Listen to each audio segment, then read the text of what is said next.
हर कहानी, चाहे वह इंसान की हो, भगवान की हो या फिर भूत की हो, यह कहानी दोहरे समझ को दर्शाती है। एक समझ जो वैज्ञानिक रूप से कहानी को समझते हैं तथा दूसरी वेशभूषा में जो कहानी असल में समझाना एवं बतलाना चाहती हो। ऐसी ही एक भूत की कहानी आपको डराने के लिए मैं लेकर आई हूँ। इसमें डर तो है ही, साथ में प्रेम के मायनों को भी परोसा गया है। यह कहानी है राजेश और सुमित्रा की, उनके प्यार की, उनके मिलन की, उनके साथ और उनके भीतर पनपते प्रेतात्मा की।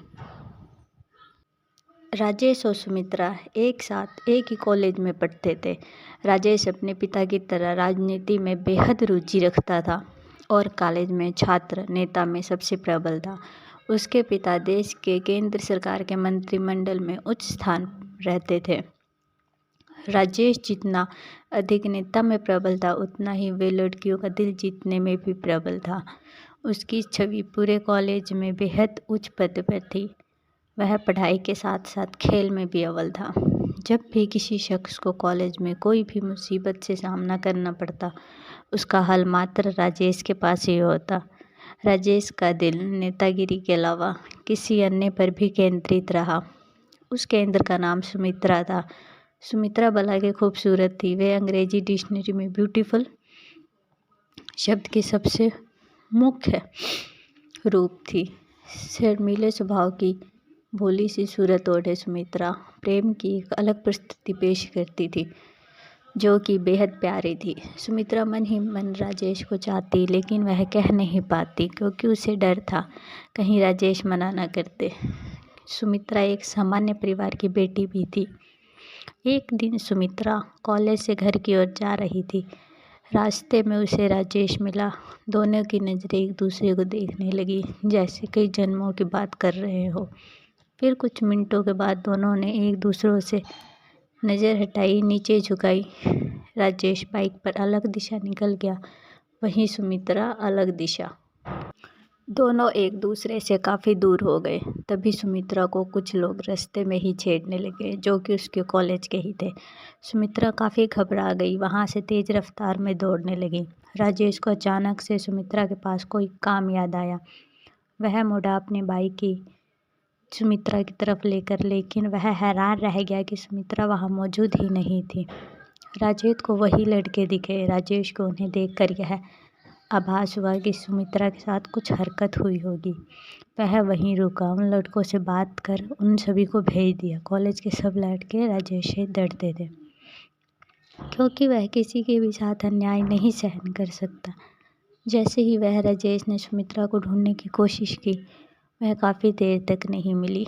परंतु जैसे ही वह वापस जा रहा था, कुछ रोने की आवाज़ें, वह आवाज़ गली की तरफ से आ रही थी। राजेश ने जब उस गली की तरफ मुड़ के देखा तो सुमित्रा को पाया। सुमित्रा काफ़ी डरी हुई थी। राजेश ने उसे अपने बाहों में लिया और उसे भरोसा दिलाया कि उसे कुछ नहीं होने देगा। समय बीतते गया, दोनों के प्रेम को अपने रिश्तों की डोर में बांधने की बातें होने लगी। राजेश और सुमित्रा दोनों का विवाह पक्का हो गया। सुमित्रा ने बताया वह अनाथ है, उसका कोई नहीं है, वह अकेली रहती है घर पर। इस पर राजेश ने घर से आपत्ति दर्ज की, लेकिन राजेश का सुमित्रा के प्रति व्यवहार देख वह शादी कराने को राजी हो गए। उनकी जोर शोर से शादी संपन्न हुई। दोनों एक दूसरे में बेहद ही खुश थे। 3 अगस्त, इस शादी तारीख का प्लान बनाकर दोनों अपना हनीमून मनाने हिमाचल प्रदेश के शहर कसौली पहुंचे। कसौली के प्रसिद्ध रेस्टोरेंट कसौली पैराडाइज में अपने प्यार भरे क्षण बिताने के लिए वे वहां के मैनेजर से एक कमरा ले लेते हैं। राजेश ने सुमित्रा को कमरा चुनने के लिए कहा। वह रेस्टोरेंट 5 मंजिला था। सुमित्रा ने सुझाव दिया 3री मंजिल पर ही रहेंगे। ऐसा उसने इसलिए कहा क्योंकि रेस्टोरेंट की 3री मंजिल से पहाड़ों का बेहद मनमोहक दृश्य नजर आता था।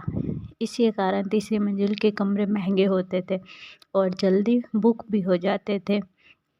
मैनेजर ने उन्हें 304 नंबर की चाबी दी। वेटर को बुलाया, वह सामान लेकर जा सके, लेकिन सुमित्रा उस मैनेजर से जिद करते हुए कहने लगी कि उसे 308 नंबर की ही चाबी चाहिए।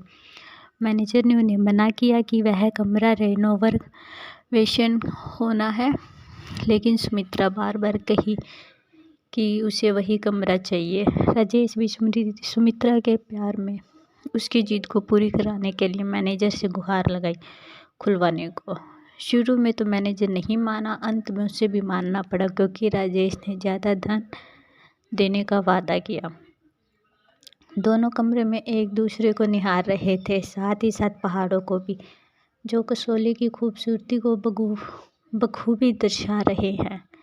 जैसे ही दोनों एक दूसरे के प्यार में डूब रहे थे, उन्हें सारी हद पार करने की ओर बढ़ रहे थे, तभी एक अजीब सी आवाज़ ने दस्तक राजेश ने पहले कमरे के हर कोने में देखा, वह कहीं नहीं भी कोई दिखाई दिया। वह उठा, लेकिन खिड़की को भी खुली हुई नहीं थी। फिर भी उसे किसी के चलने की आवाज़ पूरे कमरे में सुनाई दे रही थी। वह डर के मारे बेड पर मुड़ के देखने लगा, लेकिन वह देख अचंभित रह गया। वहाँ सुमित्रा मौजूद नहीं थी। वह कि डर की सीमा को लांघ चुका था। पूरे कमरे में अब सुमित्रा चिल्लाने लगा। कमरे के बाहर जाने की कोशिश करता, लेकिन कमरा मानो किसी ने बाहर से बंद कर दिया हो। यह पहली बार था। राजेश डर के मारे रोने लगा। अचानक ही उसे कमरे के बाथरूम में पानी चलने की आवाज़ आती है। वह दौड़ते हुए बाथरूम की तरफ पहुंचता है। जैसे ही वह उधर पहुंचता है, पानी की आवाज़ बंद हो जाती है। राजेश, जानू कहाँ ढूंढ रहे हो मुझे? आओ मेरे पास, सुमित्रा की आवाज़ आती है।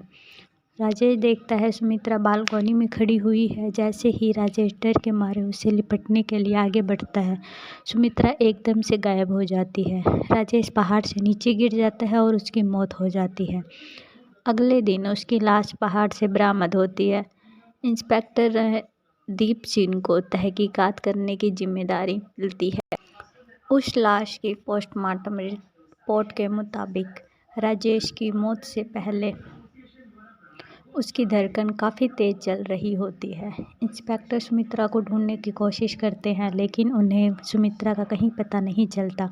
मैनेजर से इंस्पेक्टर सीसीटीवी कैमरे की फुटेज मांगता है, परंतु वह रिकॉर्डिंग देख के परेशान हो जाता है। सीसीटीवी कैमरे में सुमित्रा की कोई फ़ोटो दिख ही नहीं रही होती। इंस्पेक्टर को यह मैनेजर की चाल लगती है। इंस्पेक्टर राजेश के घर पर उसकी मौत की खबर लेकर पहुंचता है। सभी परिवार वाले हैरान हो जाते हैं। इसी वक्त राजेश का भाई इंस्पेक्टर से सुमित्रा के बारे में पूछता है। इंस्पेक्टर कहता है, कमरे में तो हमें कोई भी नहीं मिला। सब घर वाले कहते हैं कि राजेश और सुमित्रा का हाल में ही विवाह हुआ था। इंस्पेक्टर ने उन्हें सुमित्रा के परिजनों को फ़ोन करने को कहा। इंस्पेक्टर को फिर से पता चला कि सुमित्रा का तो कोई है ही नहीं। वह कॉलेज में भी पता करने गया। पता चला कि कॉलेज में कोई सुमित्रा नाम की लड़की ने कभी एडमिशन ही नहीं लिया। क्या वह वाकई एक भूत थी?